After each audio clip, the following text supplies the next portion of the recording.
ಸ್ಪರ್ಧಾತ್ಮಕ ಪರೀಕ್ಷೆಗಳಲ್ಲಿ ಗೆಲುವು ಬೇಕಾ? ಹಾಗಾದ್ರೆ ಕೇಳಿ ರಾಕುಂಪಿ ಫೌಂಡೇಶನ್ ಮತ್ತು ರಾಯಣ್ಣ ಶಿಕ್ಷಣ ಸಂಸ್ಥೆಯ ಧನುಷ್ ಕೋಚಿಂಗ್ ಕ್ಲಾಸಸ್. ಇಲ್ಲಿ ನಿಮ್ಗೆ ಸ್ಪರ್ಧಾತ್ಮಕ ಪರೀಕ್ಷೆಗಳಾದ ಸೈನಿಕ, ಕಿತ್ತೂರು, ನವೋದಯ, RMS, ಮೊರಾರ್ಜಿ ವಿಶೇಷ ಹಾಗೂ ವ್ಯವಸ್ಥಿತ ತರಬೇತಿ ನೀಡಲಾಗುತ್ತದೆ. 3, 4, 5 ತರಗತಿಗೆ ಗಣಿತ, ಇಂಗ್ಲಿಷ್, IQ ಮತ್ತು GKಗೆ ವ್ಯವಸ್ಥಿತ ತರಬೇತಿ ಕೊಡಲಾಗುತ್ತದೆ. ತರಗತಿಗಳು ಏಪ್ರಿಲ್ 6, 2026ರಿಂದ ಆರಂಭವಾಗಲಿದೆ.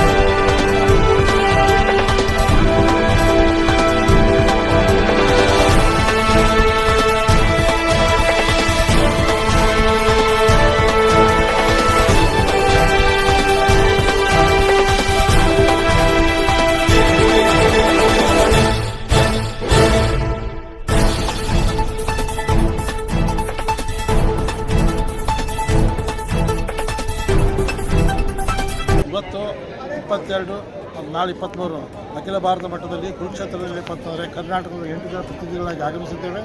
ಈ ಒಂದು ಕರ್ನಾಟಕ ರಾಜ್ಯದಿಂದ ನಾವು ಪ್ರತಿನಿಧಿಸಿ ಈ ಕುರುಕ್ಷೇತ್ರದಲ್ಲಿ ಸಮ್ಮೇಳನ ಅಖಿಲ ಭಾರತ ಮಟ್ಟದ ಸಮ್ಮೇಳನ ನಡೀತಾ ಇದೆ. ಈ ಒಂದು ಸಮ್ಮೇಳನ ಯಶಸ್ವಿ ನಡೀತಾ ಇದೆ. ಆಮೇಲೆ ಇದಕ್ಕಿಂತ ಮುಂಚೆ ಪ್ರಥಮ ಸಮ್ಮೇಳನ ಮದ್ರಾಸಲ್ಲಿ ಆಯಿತು. ಈ ಒಂದು ಸಮ್ಮೇಳನಕ್ಕೆ ಆಗಮಿಸಿದ ಕರ್ನಾಟಕದಿಂದ ಇವರ ಗೌರವ ಅಂತೇಳಿ ಗುಲ್ಬರ್ಗ, ಬಳ್ಳಾರಿಯಿಂದ ಗುರುಸಿದ್ದಮೂರ್ತಿ,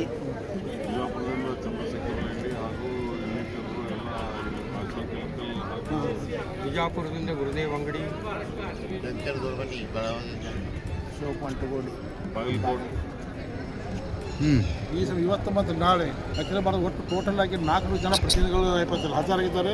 ಎಲ್ಲರೂ 70 ವರ್ಷದ ಹಾಜರಿದ್ದಾರೆ. ಎಲ್ಲ ರಿಟೈರ್ಡ್ ಎಂಪ್ಲಾಯ್ಸ್. ಅಂದರೆ ಇವತ್ತು ನಿವೃತ್ತಿ ನೌಕರರ ಸಮಸ್ಯೆಗಳ ಕುರಿತು ಚರ್ಚೆ ಮಾಡ್ತಾ ಇದ್ದೇವೆ. ಏನು PFRDA ಬಿಲ್ಲು ಅದು ಕೂಡ ಚರ್ಚೆ ಮಾಡ್ತಾ ಇದ್ದೇವೆ. ಜೊತೆಗೆ OPS ರದ್ದಾಗಬೇಕು ಮತ್ತು ಇದು ಹೊಸ NPS ರದ್ದಾಗಿ ಹಳೆ ಕಾಯ್ದೆ ಜಾರಿ ಆಗಬೇಕು ಬಗ್ಗೆ ಚರ್ಚೆ ಮಾಡ್ತಾ ಇದ್ದೇವೆ. ಮತ್ತು ಅದ್ರ ಜೊತೆಗೆ 4 ಕಾರ್ಮಿಕ ನೀತಿ ಸಂಹಿತೆ ಅಂತ ಕೂಡ ಈ ಕೇಂದ್ರ ಸರ್ಕಾರ 2020 ಜೂನ್ 25ರಂದು ಜಾರಿ ತಂದಿದ್ದಾರೆ. ಅದ್ರ ಬಗ್ಗೆ ಈಗಾಗಲೇ ರಾಷ್ಟ್ರೀಯ ಮಟ್ಟದಲ್ಲಿ ಪ್ರತಿಭಟನೆ ಆಗಿದೆ.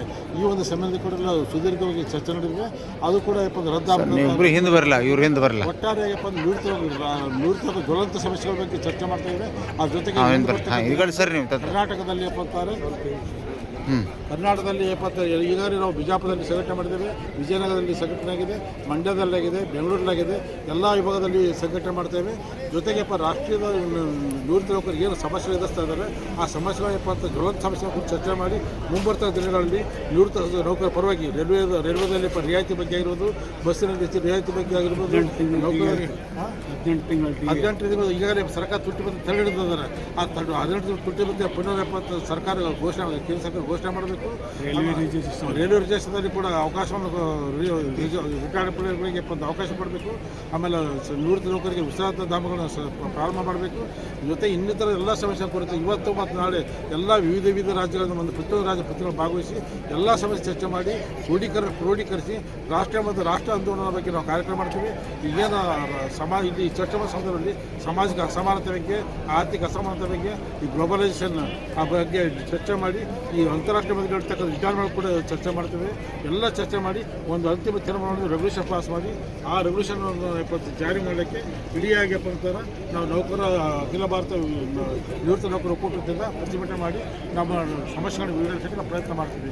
ಈಗ ಮುಂದಿನ ನಮ್ಮ ನಿಮ್ಮ ಹೆಸರು ಸುರೇಶ್ ಜಿಗಿ ಅಂತೇಳಿ ಬಿಜಾಪುರದಲ್ಲಿ ಬಂದಿದ್ದೇನೆ. ಅಲ್ಲಿ ಏನಿದ್ರಿ ನೀವು? ನೌಕರ ಒಕ್ಕೂಟ ನಿವೃತ್ತಿ ಒಕ್ಕೂಟ ಸಂಚಾಲಕ. ಎಸ್. ಈಗ ನಾನು ಗುರುಸಿದ್ದಮೂರ್ತಿ ಅಂತ ಬಳ್ಳಾರಿಯಿಂದ ಅಖಿಲ ಭಾರತ ರಾಜ್ಯ ಸರ್ಕಾರಿ ನೌಕರರ ಅವ್ರ ಹಿಂದಿಂದ್ರಿ ಅಷ್ಟು ಫೋಟೋ ಬರ್ತಾವ. ಆಲ್ ಇಂಡಿಯಾ ಹೇಳೋದು ಗೌರ್ಮೆಂಟ್ ಎಂಪ್ಲಾಯೀಸ್ ಫೆಡರೇಷನ್ ಇದಕ್ಕೆ ಅವ್ರು 3 ಮಂದಿ ಬರ್ತದೆ. ಅವ್ರ ಹಿಂದಿಂದ್ರಿ ನೀವು? ಹೇಳಿ. ಅಖಿಲ ಕರ್ನಾಟಕ ರಾಜ್ಯ ಸರ್ಕಾರಿ ನೌಕರರ ಒಕ್ಕೂಟವು all India state government employees federation ಅಖಿಲ ಭಾರತ ಸರ್ಕಾರಿ ನೌಕರರ ಒಕ್ಕೂಟಕ್ಕೆ ಅಫಿಲಿಯೇಷನ್ ಆಗಿದೆ. ಅದರ ಅಂಗವಾಗಿ 2ನೇ ಸಮ್ಮೇಳನ ನಾವಿಲ್ಲಿ ಮಾಡ್ತಾ ಇದ್ದೀವಿ. ಮೊದಲನೇ ಸಮ್ಮೇಳನ ಮದ್ರಾಸ್ನಲ್ಲಾಯಿತು.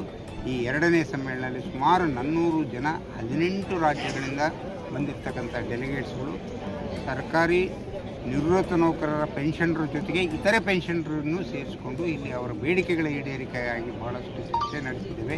ಅವರ ಆರೋಗ್ಯ ವಿಷಯ ಆಗಿರ್ಬೋದು, ಅವರ ಮನೆತನದ ವಿಷಯಗಳಾಗಿರ್ಬೋದು, ಅವರ ಹೆಲ್ತ್ ಇನ್ಶೂರೆನ್ಸಿಗೆ ಸಂಬಂಧಪಟ್ಟಂಗೆ ವಿಷಯಗಳು, ನಿವೃತ್ತ ನೌಕರರ ವೇತನಕ್ಕೆ ಸಂಬಂಧಪಟ್ಟಂಗೆ ವಿಷಯಗಳು, ಅವರ DAಗೆ ಸಂಬಂಧಪಟ್ಟ ವಿಷಯಗಳ ಬಗ್ಗೆ, ಅವರ ಅಳಿವು ಉಳಿವಿನ ಪ್ರಶ್ನೆ ಆಗಿರ್ತಕ್ಕಂಥ ವೇತನ ಬಿಲ್ ಆ್ಯಕ್ಟ್ ಹೊಸದಾಗಿ ಪಾಸ್ ಮಾಡಿದ್ದಾರೆ ನಮ್ಮ ಕೇಂದ್ರ ಸರ್ಕಾರದವರು 25ನೇ ಇಸವಿಯಲ್ಲಿ.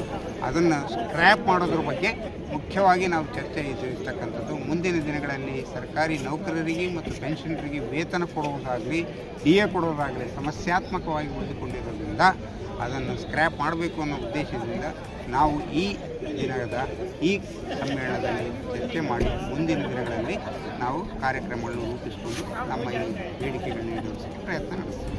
ಲೆಂಡೆ ಅವರು ಅಖಿಲ ಭಾರತ ರಾಜ್ಯ ಸರ್ಕಾರಿ ನಿವೃತ್ತಿ ನೌಕರರ ಒಕ್ಕೂಟದ 2ನೇ ಸಭೆಯನ್ನು ಇಲ್ಲಿ ಕುರುಕ್ಷೇತ್ರದಲ್ಲಿ ಹಮ್ಮಿಕೊಂಡಿದ್ದು ಹಾಗೂ ಜ್ವಲಂತ ಸಮಸ್ಯೆಗಳಾದಂಥ ನಿವೃತ್ತಿ ನೌಕರರಿಗೆ ಪೆನ್ಷನರಿ ಬೆನಿಫಿಟ್ಸನ್ನು ಕಡಿತ ಮಾಡುವ ಒಂದು ಕೇಂದ್ರ ಸರ್ಕಾರ ನಿರ್ಧಾರ ಮಾಡಿದ್ದು, ಅದನ್ನು ತೀವ್ರವಾಗಿ ಖಂಡಿಸಿ ಅದಕ್ಕೆ ಮುಂದಿನ ದಿನಮಾನದಲ್ಲಿ ಯಾವ ರೀತಿ ಪ್ರತಿಭಟನೆ ಮಾಡಬೇಕೆನ್ನುವುದರ ಬಗ್ಗೆ ಚರ್ಚಿಸಿ ಸೂಕ್ತ ಕ್ರಮ ಕೈಗೊಳ್ಳಲು ನಮ್ಮ ಬಿಜಾಪುರದಿಂದ ಸುಮಾರು ಒಂದು 8ರಿಂದ 10 ಜನ ನಿವೃತ್ತ ನೌಕರರು ನಾವು ಇವತ್ತು ಭಾಗವಹಿಸ್ತಾ ಇದ್ದೇವೆ.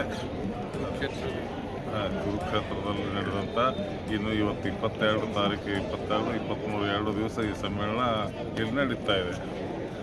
Thank you. ಓಕೆ, ನೀವು ನೀವು ಮಾತಾಡಿ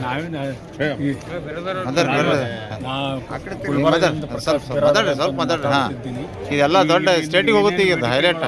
ನಮ್ಮ ಎಲ್ಲ ಗೆಳೆಯರು ಹೇಳಿದ್ದಾರೆ. ನಾನು ಏನು ಹೇಳಕತ್ತೀನಿ, ನಮ್ಮ ಕರ್ನಾಟಕದಾಗ ಹೋಗಿ ನಾವು ಒಂದು ಸ್ಟೇಟ್ ಲೆವೆಲ್ ಒಂದು ನಿವೃತ್ತಿ ನೌಕರರದು ಒಂದು ಮೀಟಿಂಗ್ ಕರೆದು ಅಲ್ಲೆಲ್ಲ ಬೇಡಿಕೆಗಳು ಕ್ರೋಢೀಕರಿಸಿ ಮತ್ತು ಸೆಂಟ್ರಲ್ ಹೇಳಿ ಒಂದು ಇದು ಚಳವಳಿನೇ ಮಾಡಬೇಕಂತಂದು ಒಂದು ನಿರ್ಣಯ ಮಾಡಬೇಕಂತಂದು ನಂದು ಬೇಡಿಕೆ.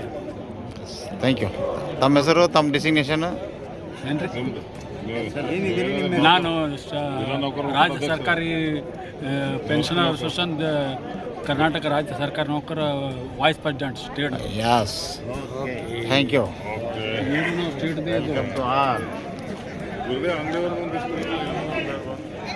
ಗುರುದೇವ್ ಅಂಗಡಿ ಹೇಳ್ತೀಯಣ್ಣ?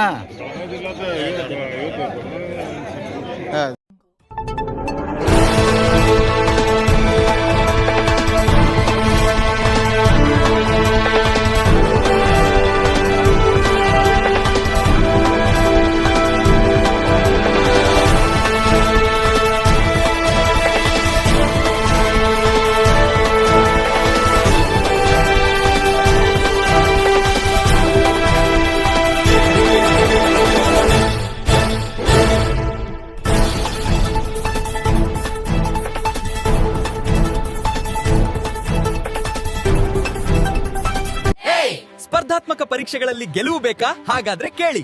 ರಾಕುಂಪಿ ಫೌಂಡೇಶನ್ ಮತ್ತು ರಾಯಣ್ಣ ಶಿಕ್ಷಣ ಸಂಸ್ಥೆಯ ಧನುಷ್ ಕೋಚಿಂಗ್ ಕ್ಲಾಸಸ್. ಇಲ್ಲಿ ನಿಮ್ಗೆ ಸ್ಪರ್ಧಾತ್ಮಕ ಪರೀಕ್ಷೆಗಳಾದ ಸೈನಿಕ, ಕಿತ್ತೂರು, ನವೋದಯ, RMS, ಮೊರಾರ್ಜಿ ವಿಶೇಷ ಹಾಗೂ ವ್ಯವಸ್ಥಿತ ತರಬೇತಿ ನೀಡಲಾಗುತ್ತದೆ. 3, 4, 5 ತರಗತಿಗೆ ಗಣಿತ, ಇಂಗ್ಲಿಷ್, IQ ಮತ್ತು GKಗೆ ವ್ಯವಸ್ಥಿತ ತರಬೇತಿ ಕೊಡಲಾಗುತ್ತದೆ. ತರಗತಿಗಳು ಏಪ್ರಿಲ್ 6, 2026ರಿಂದ ಆರಂಭವಾಗಲಿದೆ.